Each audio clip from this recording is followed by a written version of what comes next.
Jonathan, welcome to the Easy Conversations podcast. Thank you for joining me today. I'm super grateful that you've been able to take the time out of your busy schedule to come here and talk to me and share with the listeners a lot about the work you're doing. And there's definitely some controversy there, but I'm hoping to educate the listeners based on some of the experience you have and the work you've come across. But before we jump into it, I do want to give you an opportunity to share with the listeners what it is that you do and a little bit about yourself and what's brought you here. Awesome. Yeah, thanks so much for having me on, Furkhan. And I'm excited to chat with you and hear your unique insights. And I know that your audience love you and support you. I'm sure that they'll be interested in the things I've got to say. But I think that to underscore that controversy, I've found myself in a controversial field without wanting to be in it. My whole purpose was simply to do what I could to help solve world problems. When I was involved as a humanitarian, and I still am involved deeply in different causes, like in Kenya, for example. But when I started back when I was 17, I was working with World Vision, a non-government organization, and meeting with politicians and appealing for governments to give more to development. Then you were never looked at as bad for doing something humanitarian. And now I consider this same work humanitarian, and it can be looked upon as bad because it appears to be anti-government or something like that.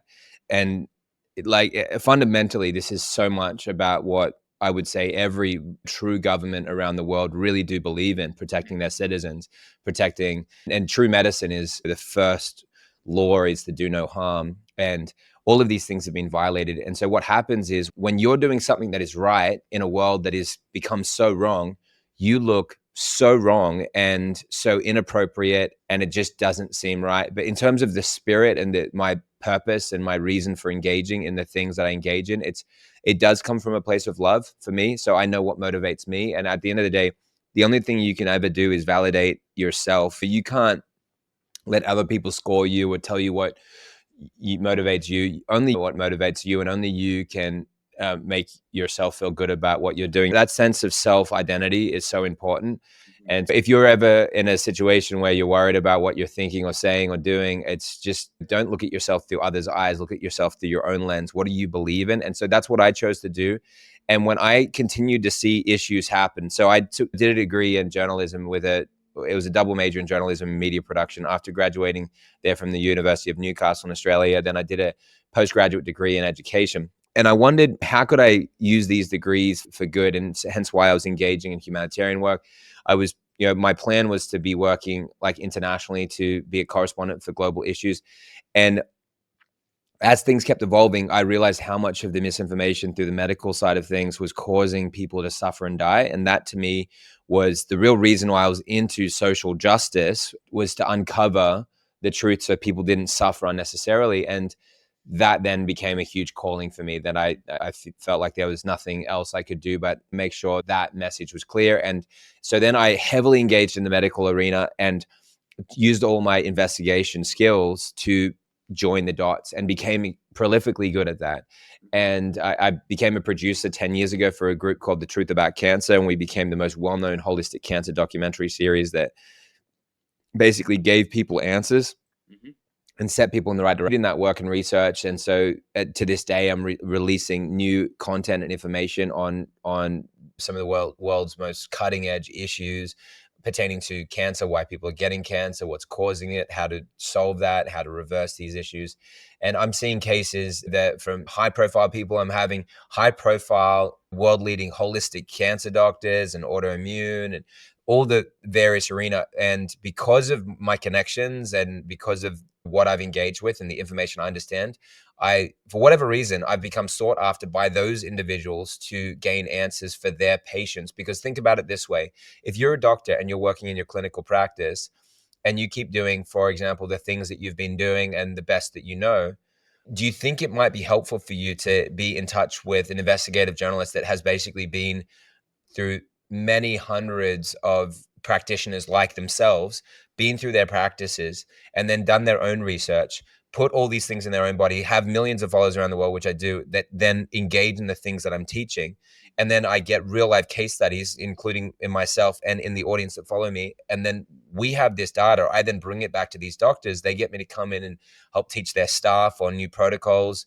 And I'm super honored to be in that situation. And it's touche. I get so much wisdom and advice from them. So it goes absolutely both ways. But it's just so people know why it's worth listening to me right now. It really is. That's just the bottom line. Yeah. And I can tell you so much about what you can do to be well right now. And I think that's what we need to talk about. So there you go.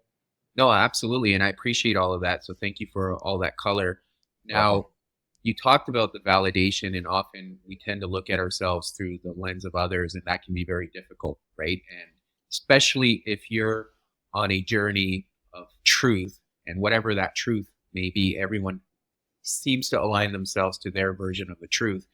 There could be a lot of doubt. And in some of the work you're doing, there's a lot of powerful forces, if we may want to call them that, that could be opposing that movement, which can be difficult and it requires courage. But I'm curious to know, how do you keep yourself grounded and how do you reconcile the fact? Because I've read this saying, I'll paraphrase, but the person who speaks the truth is often the loneliest person. That can bring a lot of doubt and questions around whether or not this is even worth it. Am I on the right path? So how do you keep yourself can stay on this path and keep moving forward? Yeah, no, thanks, Furkhan. I found that there's so many distractions and it's easy to get off your course and it's easy to lose the right motivation. And there's so many shiny objects and it's easy to be motivated by money, as an example, because if you really think about it, what happened in the medical arena, if you look at how did the doctors approve, and we can talk freely, right? We're going to talk about COVID shots and the poisons and all. Yeah. So, okay. So basically, if you're sitting on the fence where you're not sure whether this was a toxic poison or not, then that's another conversation, but just bear with me. Let's imagine it was. It's completely toxic poison, and government databases like VAERS would show that to be true. Remember that if you know that the swine flu vaccine was taken off the market in 1976 for 50 deaths being reported and 500 cases of Guillain-Barré. Now you've got over 40,000 cases of deaths being reported from the COVID shot and about 1.6, close to 2 million reports of injuries that represent only 1% due to a Harvard study that was funded by the Human Health Services, by the government, to show how many people were reporting, and it showed an underreporting factor of 100 times. It said less than 1% of people reporting their data. Until that's proven wrong, you have to then use that as just the tip of the iceberg. Okay, so that was what doctors were supposed to show their patients before they got the shot, and that was part of a liability issue because the 1986 Act, which is the year I was born, said that vaccine companies are not held liable. And so anyway, all this to say, yeah, so therefore the doctors had to present the injuries and say, here's all the things that have happened as a result. Now you make your own assessment. That obviously never happened. Doctors never showed this to their patients.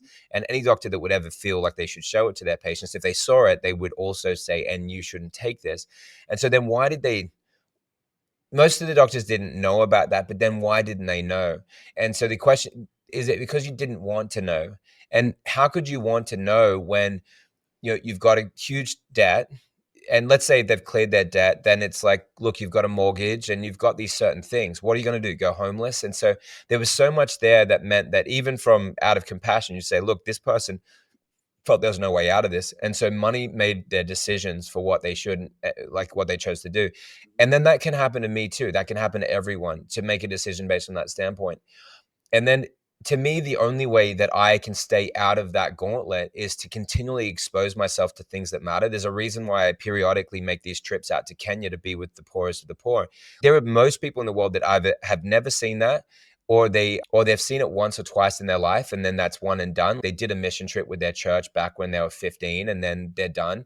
And because of that, you don't see that suffering, and so all is your own suffering, which is, and that own suffering could be just keeping up with the Joneses. Like, I just want to keep up appearances and I really want the latest BMW and I want these different things. And I'm suffering as a result of not having that. This is subconscious. People wouldn't say it out loud, but because it's too embarrassing to say that.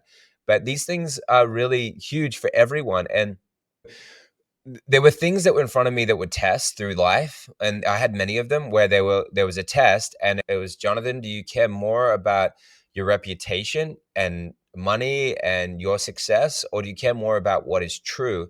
And some of those came up in a theological arena, because I grew up in a church that, you had certain beliefs that you would have to adhere to, which is common. It's called a creed. And when I then questioned things for myself, and I thought the Bible actually says this, and then I came under, let's just say persecution or just ostracism, and then being demoted from having opportunities purely because I thought something that, if you did the research and you had me debate it with somebody, any objective audience would say, Jonathan is absolutely right on this. It's actually what the Bible says. Tradition has said something else, but that's the reason why this is accepted in a mainstream setting. Tradition is so powerful that everyone is holding their ground, holding their positions. And so I had to face lots of these different things, and I hated it. I just hated being in that situation. I hated wondering whether I could even have a girlfriend that would find and not think I was crazy because I was different in the communities that I was in. And yes, there may be a time now where then I'm deeply respected for those views that I have and what I did, and how I stood for my faith. But at the time, it was like no one thinks you're cool when you're out on a ledge. Yeah. And so that's, to me, the bottom line. How do you stay true? How do you stay the course? It's just, there's that inner compass. It's all connected to your conscience, and you just have to keep following it, and then keep doing good and seek to be good at what you do. Like, you have to show up, like you're showing up, and you're doing interviews, you're doing the work, and you're getting it out there, and you're doing things to keep your business afloat. And these are good things, and we should be like offering great things to people and helping people and being ethical with everything. But yeah, your motivation is key, and it's everything. And I pray about things that if I have something that I feel that I need to bring to the world, I pray about it. Not always. Most of the time I do. If it's like such a no-brainer, I'm like, yeah, I don't even need to pray about this. It's so clear. But there's other things where maybe it's so clear, but there's a big fallout that could come from it. And I need to ask God, help me through this, because I don't know if I can handle this.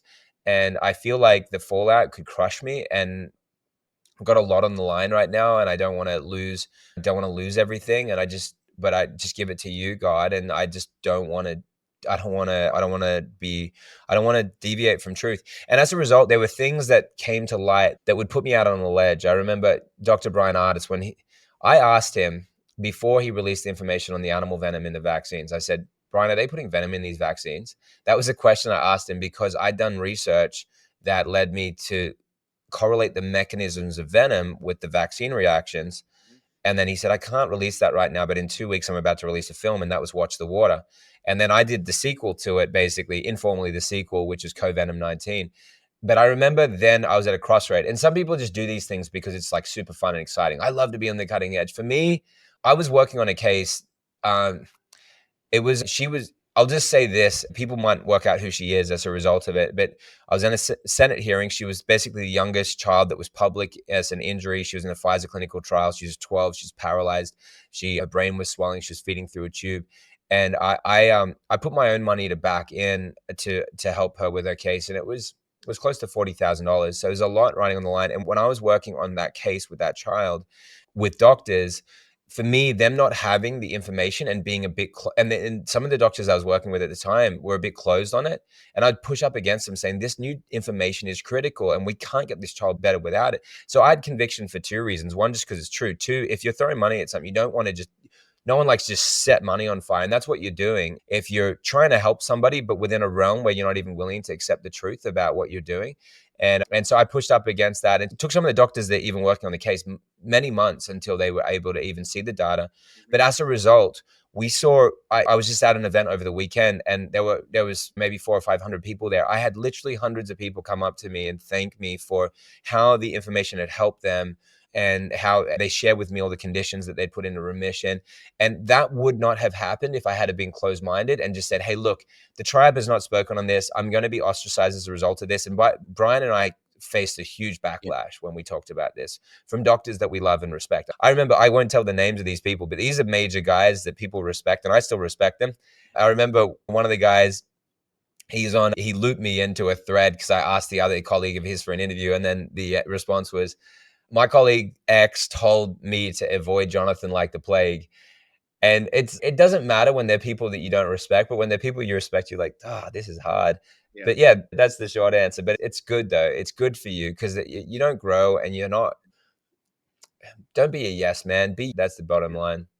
Yeah, there's so many threads there, and I again very much appreciate the profundity of what you said there. And there's an aspect, especially if it's people you respect. I think you touched on it earlier too. You can have a level of compassion because sometimes people's judgment gets clouded, or it's hard to weave through all the information that's getting thrown at us. So you can have that level of compassion.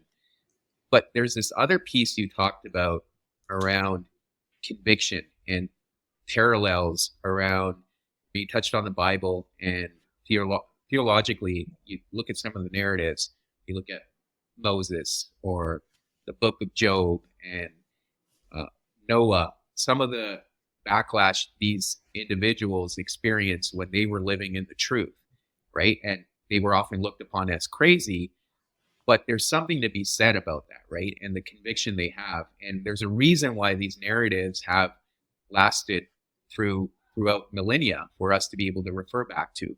So I do think there's a level of understanding there that we perhaps don't have. And when we're in that pursuit of the truth, it's important to reflect on these stories because they can provide us with a sense of comfort knowing that there were men before us who went through these and they had this deeper spiritual connection with God that helped them Wow. through. So I wonder if So that's good. something you've reflected on your journey as well. Yeah. No, and I appreciate you bringing that up. That's profound. Absolutely. It's part of the reason why I teach my boys those stories. They really matter. And there's certain things in those stories that you have to really navigate with a child because there's some violence in there as well. And even the men of God Yeah. they were still learning. They were not like they had not reached like the, let's say, the perfection of Christ. So then you see that meekness, you see everything in Christ. You see the boldness and the meekness where he will not harm his enemies. He didn't have enemies. And so he becomes the ultimate thing, like be like him, be like Moses in his courage, but don't, not in his impatience, right? Or be like David in his meekness as a man after God's own heart, but not in the challenges and flaws that he had. But those things that we're talking about are the things absolutely we need to be like these men and follow like people like Daniel that were, not prepared to break their conscience, and then was, thrown into a lion's den, and then Shadrach, Meshach, and Abednego all thrown into the fiery furnace. And these things, they're written for us and to share with us how to stand.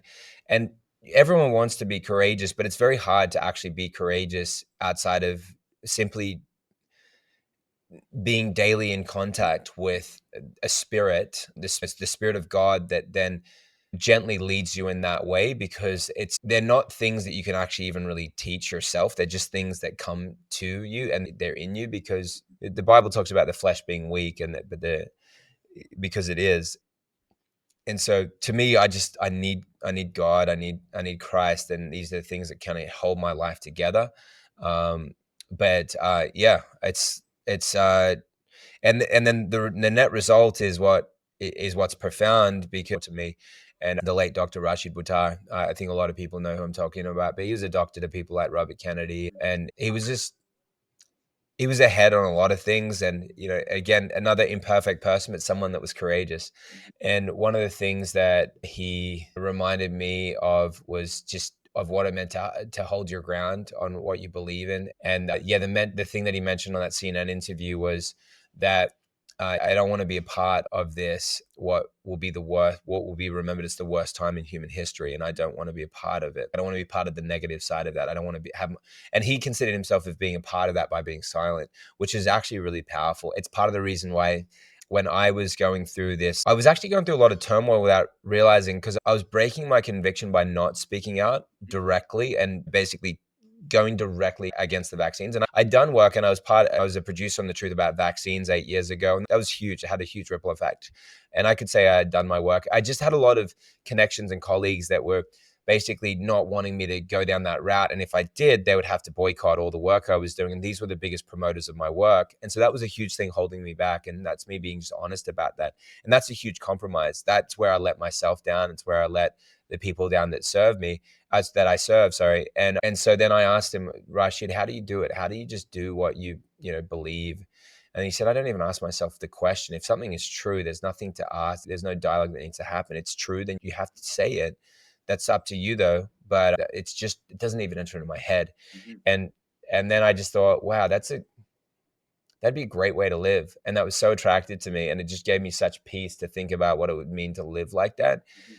And then, so that's where I find the safest place to be, is actually often in what would be perceived as the most dangerous place. But the most dangerous place for you to be is where you're breaking your convictions all the time, Mhm. and you don't do what you think, you don't say what you mean, that's a very dangerous place to be in, because you're double-minded. And then how are you supposed to hold your relationship together, like with your spouse or with, Mhm. and stay authentic with your children as they go up against their biggest challenges in life, when you don't ever say what you think. You're always being PC, and it just doesn't work. And that's for everything. You've got to just 100% go for what you believe in all the time. And yes, do you have to be smart about it? Yeah, you can be smart about it, but as a general rule, you play all out. Mhm. Yeah, I appreciate that, because I think beyond your relationship with your spouse, your family, your children, I think it also, the biggest one is the relationship with yourself. And if you're not living by your convictions, there's a lot of agony that comes with that. And I think for people that also lie, they experience that themselves. Like the punishment, as we would like to say, is immediate. So Yeah. I'm a big believer in that. And the other piece, we think sometimes by turning a blind eye, we're doing the right thing, but often by turning the blind eye, you're also complicit in the lie, and by not speaking up, as you touched on. So Yeah. let's just, probably a good time to jump right into it, because you've touched Yeah. on the COVID vaccine and you asked me my views, and I'll share my views. I Yeah. I'd love to hear that. So for me, I think there was an internal conflict, and I'll share some of the reasons why. First, I just immediate red flag for me was how quickly it was introduced into the market, and everything I've understood from a psychological perspective and in research analysis, you need to do your due diligence, and you need to test and understand what are the side effects. And sometimes that could be a long time, especially if you're doing longitudinal studies. None of that happened.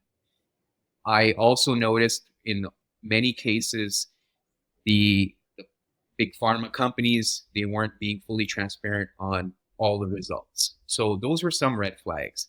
The second red flag, I live in Canada, so the Canadian government mandated it for people to get vaccines, and you almost got put in a corner that if you didn't have the vaccine, you can't go out to restaurants, you can't jump on a plane and go see family. So there's a lot of these things where I felt we were being, typically, whenever there's compulsion, there's, for me, that's an immediate issue, right? So I tie that back to tyranny.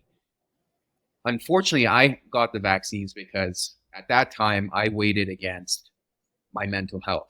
And during the pandemic, being socially isolated was starting to affect me. And looking back, especially right now as I'm speaking through this, you got put in this position where you're isolated at home. You can't go see people. In certain parts of the country, we had curfews. So, in order to mitigate that and have some sense of community, you had no choice but to get a vaccine. Now, there are some people I know who fought against that. And within a year, some of those mandates got relaxed and they were able to not get the vaccine. I didn't have that level of conviction at the time. Now, the other piece I've seen, I've had some friends who've talked about certain illnesses or health issues they've had as a result of the vaccine, but they've been shunned by society, or they don't have a voice. And unfortunately, we live in a time now that if you're speaking against the grain or you don't have a popular opinion, you get told that you're spelling out conspiracies. And then that's just a way of gaslighting the general public by saying, hey, this is a conspiracy. What you're saying could be nonsense. So those are all my thoughts, but want to learn from you now in terms of what you've seen and what you've come across. Absolutely. Look, I think that, yeah, I'm sorry you went through that, Furkhan, and I'm glad that you're able to talk about that freely, because you could easily try to fit in the club and say, no, I'd never take that and just keep it secret. But I want people to talk about this like you are, because there's a place for all of us. We all can help people from our unique experiences. I didn't take the shots, but that doesn't make me any better. I took other shots because when I migrated to America, and I hated that 10 years ago, I didn't know near as much. I got titers and I didn't know how to fight it or whatever. So the whole point is that we we're all in these different situations. And I think that always the key in life is what we do now, and to remove regret and take everything that we know and believe as fuel Mhm. to motivate us. So then you could be extremely motivated then to say, I really don't want to have this in my body. And I learned a really powerful lesson, Mhm. and it's gained, and now I have deeper trust in myself, and I've gone through that self-forgiveness or forgiveness of God, however you understand that. And it's everything is okay, and everything is as it's meant to be. And from this place I can inspire and give hope and healing. I can do all these things, and I have a deep level of motivation. So, and Furkan, just so I can get your that question clear again, if you don't mind emphasizing that again for me. Yeah, I think the question really here is a you've talked about some of the issues with the vaccine itself. Perhaps we can talk about it from a both the governmental side and the the companies that were putting in the research in terms of justifying those. Yeah, absolutely. Yeah. So I would say that obviously the mandates, everything about that, it was the most kind of criminal. I think it's literally one of the most criminal things that's happened in history, and all under the guise of something that was an emergency. But it's if you the more you dig on this, you realize that it's not true. Like the emergency, there was an emergency, but it was also something that was orchestrated. The emergency itself was orchestrated. And then you'd say, yeah, but how do you prove that? Obviously, there was COVID and it leaked from the lab, and maybe it was Fauci's fault, or maybe it was that meat market and the bats and these things and the alternate theories. And it just goes into this kind of soup of something happened, but then they had to respond, and they had to not do something about. They had to make sure they did something about it.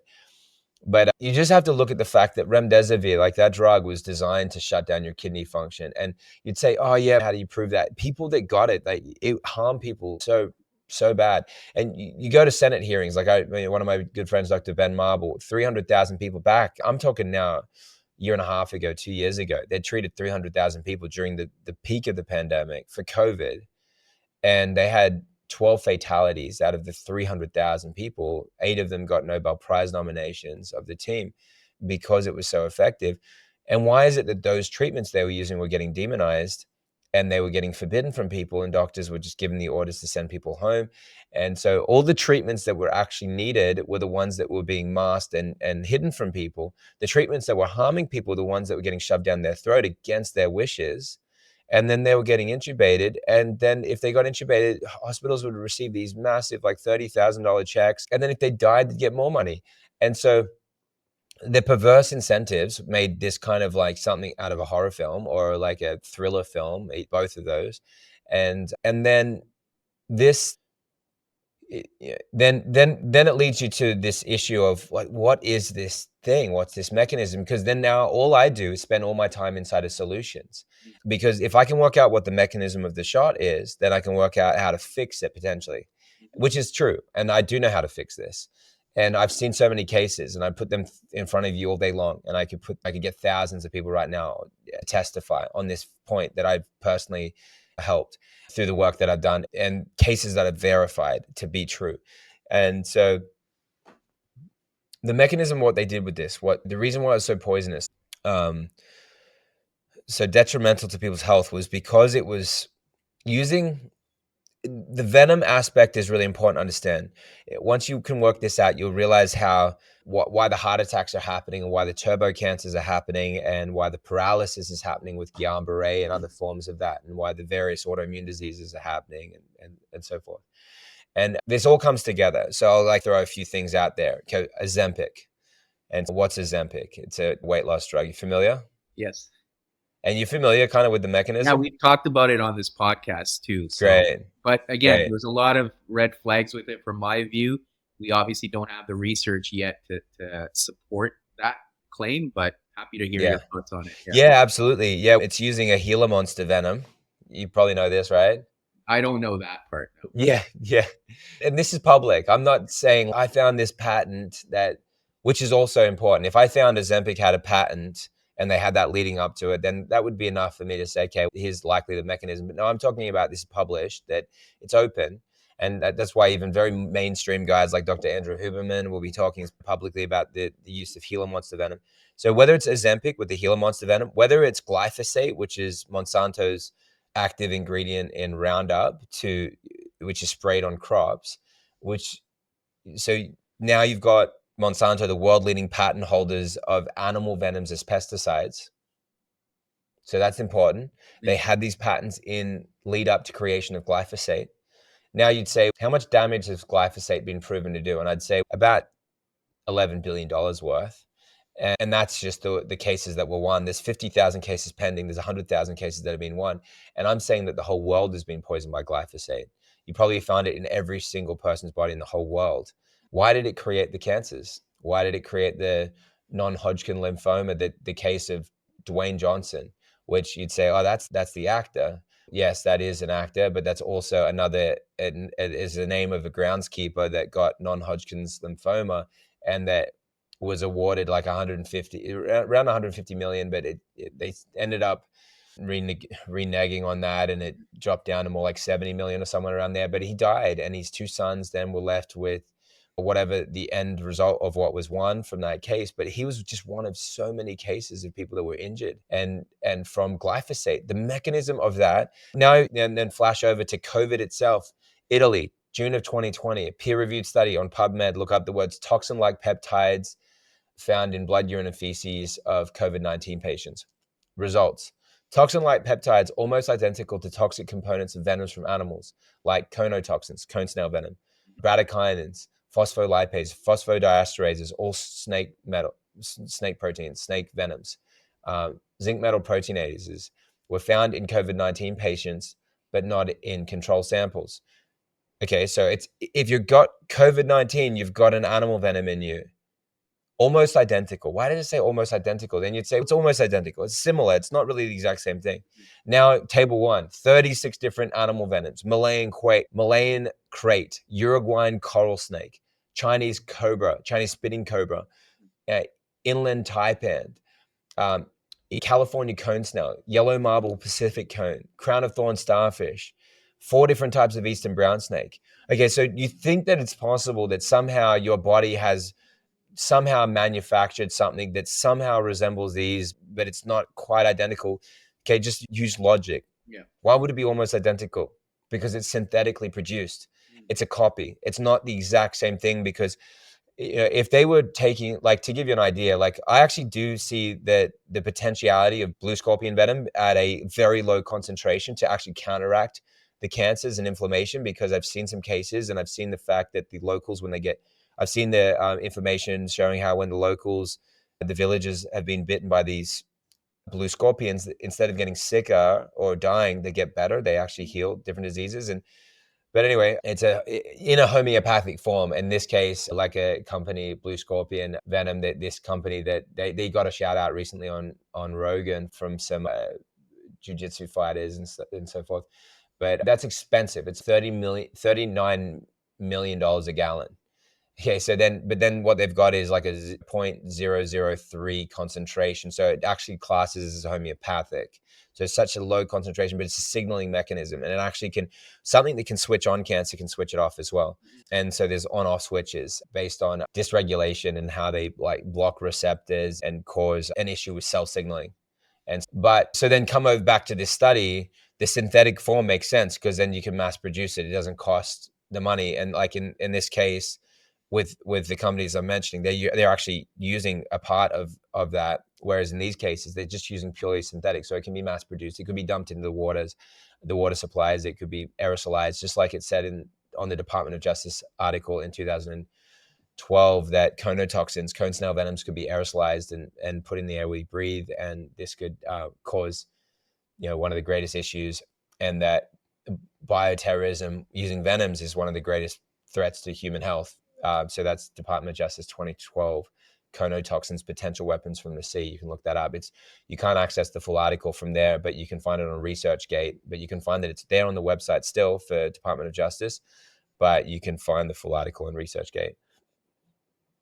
Now, as you see all these different aspects here come together, you'll start seeing this commonality that the symptoms with whether it's with Ozempic or glyphosate or with COVID or the vaccines. Now, the vaccines, the ways that you can work this out is through patents. Drew Wiseman and Cataline Carrico are the ones out of the University of Pennsylvania that have the mRNA patents, and it's using snake venom to cut and cleave DNA and RNA. And it's the whole concept there is about using plasmid technology and about having your body use its own yeast, E. coli, and even mammalian cells, even your own cells, and giving an instruction to then cause your body then to make the yeast that's in your body to form, or the other ones I mentioned, to form then into venom peptides, which so your body could keep producing the spike protein. And then you'd say, because we were told publicly that we could get our body to keep producing this spike protein and that would help us. And which is crazy. It's just so crazy. And it's, be the first, group of people in the world to ever have done this. And let's get everyone to take it, even though it hasn't completed human studies, because warp speed means that we can do this. And so it's under emergency use authorization. And that allowed them to do something that they would have never normally been able to do. And Right. the fear that gripped the public drove the whole thing. And I appreciate that, because that was the point I was going to make. Was it was such a manipulation that, hey, we're going to scare you with this virus going around, and then scare you with the fact that you may die, and that makes people a bit more susceptible to then taking the vaccine to solve this problem. And then something else I touched on, because it did disrupt people's lives to the point where they're like, okay, I want this thing to go away so I can get back to some normalcy in terms of living my life and being able to see people and being around people. And I think the biggest piece I came to realize is we were so isolated that we lost our ability to have critical thought, to be able to formulate these ideas and talk through it with other people, where we could share what's going on for us and try to understand collectively. But we were so isolated, we didn't have that opportunity anymore. So then I guess along those lines, when they say, or they try to dismiss it under the blanket of conspiracy, which is another form of manipulation, how do you help people navigate that? Yeah, sure. Thank you. So the word conspiracy means secret organized crime. Yeah. So it's not the right word. I think what they mean to say is, because there is secret organized crime. That's like most crime is secret and organized.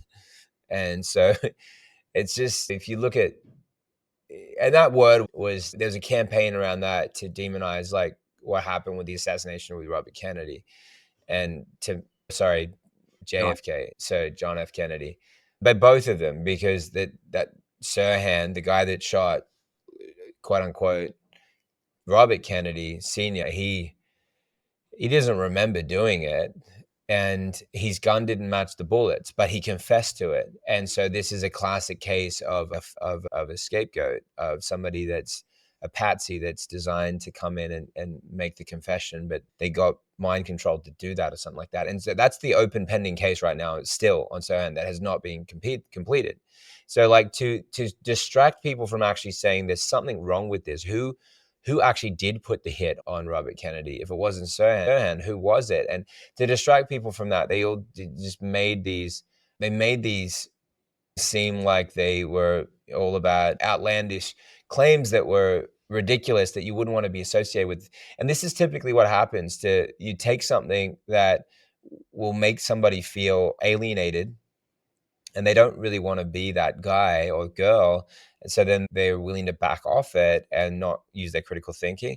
So if I'm talking to somebody that is concerned about the things that are unproven, I just go for everything that is just set in stone, and I seek to represent the mainstream media back to itself. And I seek to then just show you data. For example, I could show you governments that are now suing Pfizer and Moderna. And so different states of the United States of America that are now have filed lawsuits against these companies. I could show you Senate hearings from senators presenting data from leading insurance companies that are showing excess mortality rates that are as high as 40%, which means an additional 40% of people dying, which has to be explained somehow. And so then you could say, yeah, we could explain this due to COVID. It's no one's fault. It just happened. And that's fine if people want to take that, but at least you look at this data and then say, okay, these things are true. These things are happening. Then have a look at actual autopsies. And there are some autopsy reports that you can find, the published studies that are showing that in excess of 70% of the people that were autopsied, their death was proven to have been caused by the vaccines because of the specific types of organ failure, as an example. And so you just have to look at these studies yourself and then say, okay, it's definitely happened to some people. Maybe not happening to all. Maybe there's no one behind the scenes that's trying to depopulate the world. Like, I wouldn't go with the most, there's reptilian people that are part, like lizard, that they've taken the place of government and they're trying, because there are some people that will go to certain extremes and then they don't really function in society very well. Right. And you can kind of, they're often out ranting on the streets and saying things that, like, a lot of what they're saying is true, these guys that are ranting on the streets, and then they'll say something that's just not true.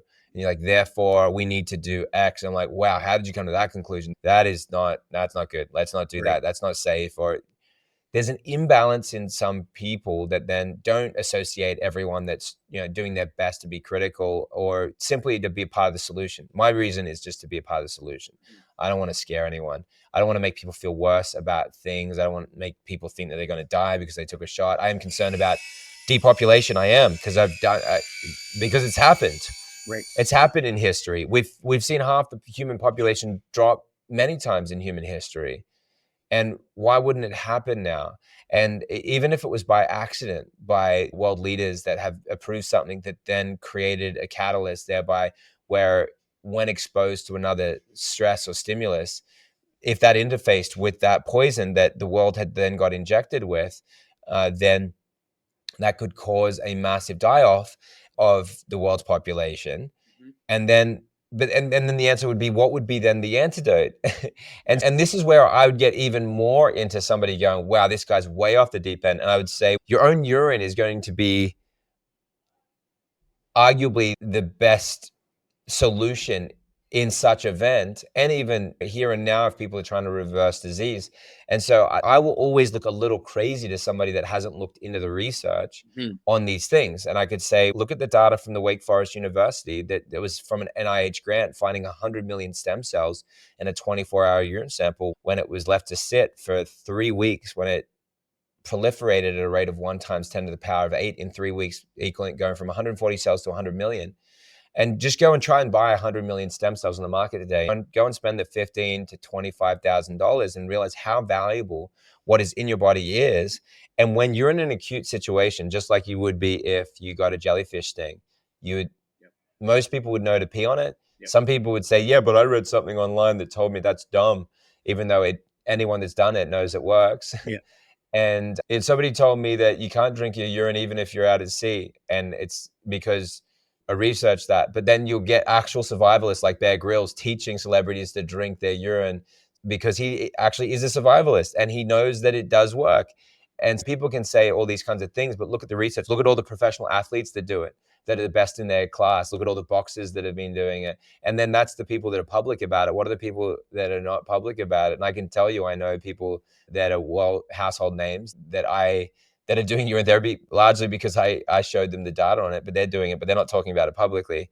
But people should know about that. But just because you asked about conspiracy, I could have made it worse by talking about something that seems so crazy like urine therapy. But I think that people should get familiar with the fact that you have no idea for how bad things are right now and how bad things can get. Like the fact that people going in with terminal cancers that normally they got diagnosed and they were at stage 1 and they had at least a couple of years to work out what they were going to do and try a few different things. They're getting given a month to live and they're getting diagnosed with stage 4. And I'm literally getting a case of this every day that's coming to my desk. And I'm talking about even in my own friendship circles and networks that are not even connected to the work I'm doing. So it's that bad right now. It just is. Yeah, no, I appreciate that. I do want to come back to the cancer piece for sure and tie it with the vaccine side of things. But there is another aspect that you touched on. And I just want to understand for listeners that, or people in general who have taken the vaccine, how can they educate themselves? Because a lot of the research and the findings that you're talking about don't make it to the mainstream media. How can people educate themselves? Because you talked about sometimes you have to go digging for this information, but it's there. And for people that have taken the vaccine and are concerned, what are some things they can do to mitigate things now that they've already taken it? Yeah, awesome. So to me, like one of the best things to do is to like continue to listen to, you know, podcasts like this and follow people like that and just watch their stuff and then do your own critical thinking and research on those items that are mentioned. So they'll call out different stats, or I just mentioned a bunch of different articles that people could research for themselves. I gave the titles of the articles so people could go read them. And so then just reading the studies that I just mentioned about, and openvaers.com, which is vaers.com, I cited all the injuries there. So you can go there and look at that. So just on this interview alone, you could get enough data that would unequivocally prove how dangerous and harmful these shots are. Then there's lots of different leaders in this space that you could follow, whether it's people like Dr. Peter McCullough, Dr. Brian Ardis, and Dr. Ed Group, and many of the different experts that are teaching about what's going on, or Pierre Corey, or the Frontline COVID Critical Care Alliance. There's so many different great resources, and you can use DuckGo. Even on Google, you'll find a lot. So you don't even have to go into an alternative search engine to work out how horrific all these things are and what's going on. And you could even work this out by watching mainstream news. That's how obvious it's become. Not originally, but now you could just watch the mainstream news and it will tell you what's happening. They just don't give you solutions still. And I think that's still part of the plan, because it creates a sense of doom and fear and dread. And it's still part of the system to me, because why don't they get me on to tell the solutions? Why don't they like let me take the stage and explain that, or any of my colleagues? Why is that? So now coming into the solutions, if somebody's got these shots, what could they do? Just to even the playing field, I didn't get the shot, but I would treat myself, and I do treat myself today as if I did, because I got COVID as well. Everyone got it. And there's even things that had happened with my wife's health, my children's health, that they happen during these seasons. Like my 5-year-old having hallucinations, my 3-year-old having 15-minute seizures, my 5-year-old a couple of years ago during these times having long seizures as well, almost the same length. And then that's all in the research, by the way, as well. This is a reaction to the COVID and the vaccines. Okay, so these things are happening. And what do you do? What's the solutions? How do you find the solutions? So one of the things I'd recommend to people is a book called Forbidden Health by Dr. Andreas Kalka. Really great book on chlorine dioxide. Chlorine dioxide to me it's so important. You have no idea how important it is and how to do it regularly and just be sipping on it. I should have a bottle here right now just so I could show you, so you guys just realize how important it is to be sipping on this through the day if you're trying to reverse an issue. And it's all because of, to understand it truly, is it's electromolecular medicine. So your body is you're large percent water, right, Furkhan? Like not just a little bit, not like 10%, right? A lot, something like 70 plus percent, 80% water. Okay. Question: fresh water or salt water? Salt. Yeah. Isn't that interesting? But did you ever, is the audience ever even thinking about the fact that you're a saltwater being? It's not something that you just sit around thinking, yeah, I'm a saltwater being. You don't think about it. And so hence why, what's urine? It's ultrafiltrate blood, plasma, ultrafiltered blood. And so it's just actually the filtration of your blood. So when you feed back it in, all of a sudden your body self-signals and removes poisons. This is the reasons why removes poisons, gives you all the hormones and stem cells and all the different neurotransmitters, they're all in your urine, which is amazing. Researching things like urine therapy, urinetherapy.com, go there and research it. Dr. Ed Group and I, we've got a ton of free resources there. You're suffering with Lyme disease, and by the way, now I'm going to speak to the highest common denominator. Sorry if you're like just balking at what I'm saying. That's fine. I don't mind. But I'm going to have to go to now the highest common denominator, because everyone here, there's people here that do want these answers. So I'll just tell you unequivocally, if you're fighting Lyme disease, you could easily reverse that with urine therapy. And sometimes these things need to be in combination, hence why I'm a huge advocate for chlorine dioxide too. And I'll explain why this all comes together with what I was explaining with the water, the fact that we're saltwater beings. In both these cases, you look at the womb, babies are drinking urine constantly. They urinate every 1 to 3 hours, and then they're drinking hundreds of milliliters of urine per day. And children that have, what happens if a child can't swallow and drink the urine, if they have cleft palate, they will have all kinds of abnormalities if they survive the womb, and they'll be lucky to survive it. It's so essential that the babies drink the urine in the womb. And the urine is the same quality as what you have today, because the mothers are giving their babies toxins through the umbilical cord. Of the 400 that were tested from the environmental working group, they found 287, and 180 of those are proven to cause cancer and brain deformations, and 200 were proven to cause other birth defects and so forth. So this is not a place that babies dump their toxins. It'd be a major design flaw, and in fact, it's how they self-signal to counter the poisons that they're getting, as well as giving them all the nutrients and stem cells they need. Lungs are formed by the urine at the 8-week mark. So amniotic fluid. And by the way, once the babies are born, what do you think everyone's doing with that baby urine?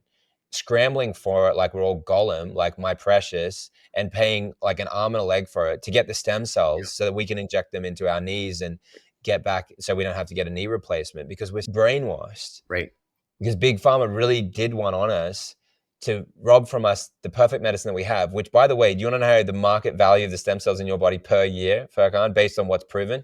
Well, 5 I think million. we talked about it, right? I Yeah. know some About people. 5 million per year. Yeah.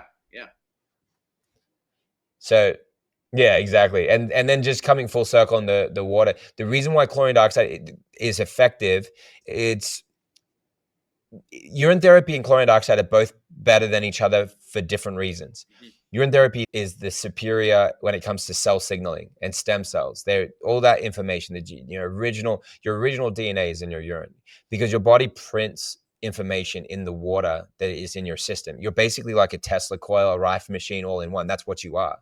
Right. You program water with your thoughts, and even in our imperfection, you could be the most depressed person in the world. You're still producing stem cells in your urine, and so they're still there. And yeah, now come over to the chlorine dioxide. Then it's about oxygen and it's about electrons, and that one has a very little barrier of entry. No one's really thinking much about that. There is no chlorine in it. It's just sodium and chlorite activated by hydrochloric acid, and in low doses, it's heavily demonized. People did jail time for it, but it is a universal antidote. It's working for aggressive cancers. The foundation in Guadalajara, Mexico, the Andreas Kalka Foundation, is reporting 70% remission rates on cancer, 60 to 70%. And they basically are frequently seeing stage 4 patients. So they're not seeing it in the most mild forms, they're seeing it in the most aggressive forms. When you're drinking that, about, let's say, on a standard protocol of 10 doses per day in a liter of water, about 10 milliliters of the solution, which is equivalent to about 10 drops if you were doing it the other way with MMS. And then that would be delivering 10,700,000 oxygen molecules for every red blood cell. So now if you're vaccine injured, or if you have another autoimmune disease, or you're battling cancer, whatever the problem is, your body is deprived of oxygen. And if you deliver that in the form of something so small that it's measured in picometers, 1,000 picometers, a nanometer, it's going into the cells and then delivering oxygen into your cells. Now your cells can breathe, they're getting what they need, and that is helping to uproot disease and help fuel cells with what they need. And most importantly, increase the voltage of the body, because it's delivering oxygen and electrons at the same time. The electrons are then being used for the currency of the body, how the body actually transmits electricity, which is how you actually even communicate cell to cell. It's all through electrical processes. All your cells are like batteries, and they need fuel And chlorine dioxide basically could save your life. And that's the bottom line. And you should do it, even though I could go to jail for telling you to do that. So, yeah. I appreciate that, Jonathan. And I do want to close with one more thing, as I mentioned earlier, that I do want to tie it all together to cancer, because right now, the remedies we have for cancer, and we talked about the COVID vaccine, multi-million dollar industry. Why are we not talking about some of the therapies that you've touched on? And I think I've already answered the question to a certain extent, but there's a lot of money going on into this stuff. How do you break through that? Yeah. Obviously, you're doing a lot of work in the space, but yeah, just wanted to throw that out there with both. Absolutely. Yeah. And then so then why wouldn't they have given him these other non-invasive therapies that are practically free or free in nature? Obviously, urine is completely free. And yes, it is a completely anti-cancer substance. Go research all the anti-cancer substances in urine: antigens, anti-neoplastons. There's a Nobel Prize won for another compound that was found in urine that was anti-cancer. Urea is anti-cancer. Urokinase is a top anti-cancer drug. It's for blood clots, but also for cancer. That enzyme is breaking down cancers. So that's an example. So there's a lot of treatment for cancer that's free. Stem cells are anti-cancer, by the way. Urine-derived stem cells are the most anti-cancer substance we have, because they have an intelligence for imbalance in the body, and they attach to tumors without forming tumors and actually provide information, which is called redifferentiation therapy, when you can upgrade a cancer cell to a normal healthy cell, mature cancer stem cell, which people haven't heard those words before often. But red light therapy is a powerful example of this, because they don't make much money from this, because like a clinic could have a device that they've spent, some of these more expensive devices, maybe $100,000, but then they can use them on all their patients. And then on the other hand, the best thing to do is people have at-home devices, and then people can do their own treatment. And then these devices, a full body, people can get them for $1,400 or less. And then they're able to then, or starting at even $200 or $150, they can be putting belts on themselves. And these things work so well against cancer. The clinical review studies are fascinating. Let's say the one on breast cancer, a 24-hour period, the wavelength of 660 nanometers showed a drop in the breast cancer proliferation by 40% in 24 hours only. This is in vitro. Okay, so in vitro meaning that's in a petri dish. So, okay, Jonathan, then you just said that could be a drop of breast cancer proliferation by 40%. So your breast cancer cells aren't spawning new ones. So it's stopping that process, which would mean by virtue of that it's preventative. A woman could be be bare chested before in front of a red light, like a man. It could be as well, because we're needing the same support. Obviously, breast cancer being one of the most prolific cancers, lung cancer being super common. It's the most fatal and cancer, the most commonly diagnosed and fatal cancer in America. All the studies on how red light therapy can help people with lung cancer is profound, and help with scarring in the lungs, help with scarring in the heart, and 80% reduction in heart muscle scarring with red light therapy. You've got lymphoma studies. There's one study which is interesting, where you had 3 participants in it. These are all peer-reviewed studies on mainstream sources. Every one of the 3 patients all went into remission in this lymphoma study. It was B-cell lymphoma. Again, all these cancers can be fatal. And it was only 2 treatment sessions, so almost unbelievable. And again, I don't say that normally it takes longer than that, and that is an abnormal result. But with that particular type of cancer, with the particular red lights they were using in that specific study, then that was so effective. The prostate cancer studies, 49% of the participants went into remission in a two-year period. It was photodynamic therapy. It negates the need for all these other therapies. So you wouldn't need to get chemo, you wouldn't need to get radiation surgery, potentially, in the presence of red light as a preventative and as a treatment method. And of course, mixing it with all the other things. All the other things I've talked about are at-home free therapies. When used in combination, I do believe that basically cancer just cannot survive in that environment. I've seen thousands and thousands of cases of this, and just seeing the before and after images, you've got to see it with your own 2 eyes. I've seen the tumors basically dissolving out of people's bodies, and it's powerful, man. And so these things matter, and this is what we need to get to people. And And also we can tell people where people can go as well if they want to Sure. look at red light therapy devices that work and that type of thing. But to finish answering that question, there's not really much big money. There's money in people healing naturally and using natural, tools, but not the kind of money that you get from basically, bankrupting and Right. pillaging people of everything they have. And prevention creates like a lot less money. And Yes. it's sad to think that they could be so driven in this way. And I can't really explain how someone could be so cold, but yeah, Well, that's how the world right now. it's probably coming full circle that we've talked about historical narratives and evil forces have always existed, right? Yeah, So um, true. you can do your part, and as you're doing, so very much appreciated. And some of the things, it doesn't take a lot to start putting the patterns together in terms of what's going on. We talked about depopulation, whether it's you can argue from the start of birth control to people having less children to some of these gender transitions happening. There is something going on. We just have to pay attention and rise above it. So thank you so much, Jonathan, for being so You're gracious welcome. with your time and educating us today and sharing a lot of the work you're doing. It's very much appreciated. For listeners that want to learn more about your work, find some of these remedies, what are some ways they can do Awesome. So like I mentioned with urine therapy, you can go there, free resources there, urinetherapy.com. The chlorine dioxide, you can get all the information from, I would go into Andreas Kalka. I would look up his work on Rumble and on just simply you can do a search on the Andreas Kalka Foundation. They have all their published protocols, and I would even look up the book Forbidden Health, and I would purchase that, and that's a great resource. It costs a few dollars, right?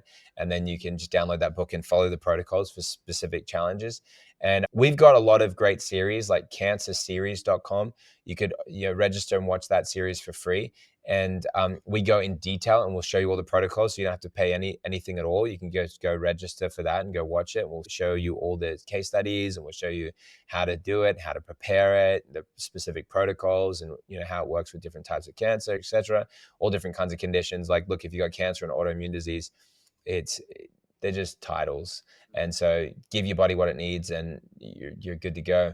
But yeah, so people can go there, cancerseries.com, and that's great. And the one that really is something special that I encourage people to get into this treatment because it will change your life, and that is to go to myredlight.com.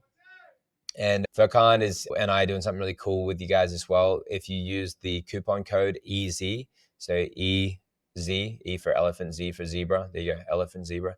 But easy, if you use that code, then you'll get an additional 10% off, which is really awesome because you can save from 10, $20 up to $300. that? And so that's a big saving. But the device is already heavily discounted on the page and come with amazing other gifts and bonuses. But if you read on the page there, you'll see all the different wavelengths and how they work with different conditions, whether it's tinnitus or whether it's weight loss or fine line wrinkles or stem cell regeneration, which is so expensive, like we're talking about with stem cell regeneration or stem cells. Just take the stem cells that are in your body and cause them to regenerate and mature and get what they need. And then you're utilizing the power of what you have. And so you can grab those devices and they can absolutely change your life. Read more on the cancer studies. There's videos there on the page on myredlight.com. Watch the videos and go through the trainings and just see all the different tools and how it could help you with whatever you're facing or going through. And remember as well, when you make an investment on a red light device, and we cover you guys with and these different pay later program, PayPal does a pay later program, so you could purchase it now and pay later, or you could put those payments over 4Pay or 12 months or 24 months, 6 months, whatever you want, which then allows you then to get something for way cheaper. Remember, you will actually like the benefits of this can actually, I have a supplement company, so I would never say this unless I really believed it. Right. It can do so much more than what a lot of different supplements could do for you. And then you don't have to reorder them. And even a $30 bottle of supplement over the course of 2 years ends up at what, I'm doing the math. Yeah, something like, $700. And then that's just 2 years. Then you have to keep ordering it and that type of thing. So this is a one and done. And that's just one supplement. Typically, you'd have to be on a handful of supplements to really get benefits. red light therapy could substitute a lot of different things and help you prolifically and help you change your life. And so I'm a big believer in it. So I just encourage you to get started on using that life-changing tool. And so you can go to myredlight.com and you can use the promo code EASY. Thanks so much. Yeah, no, I appreciate that, Jonathan. Thank you. We'll put all of that in the show notes. Thank you again for coming on here. Very much appreciated. And yeah, I'm really grateful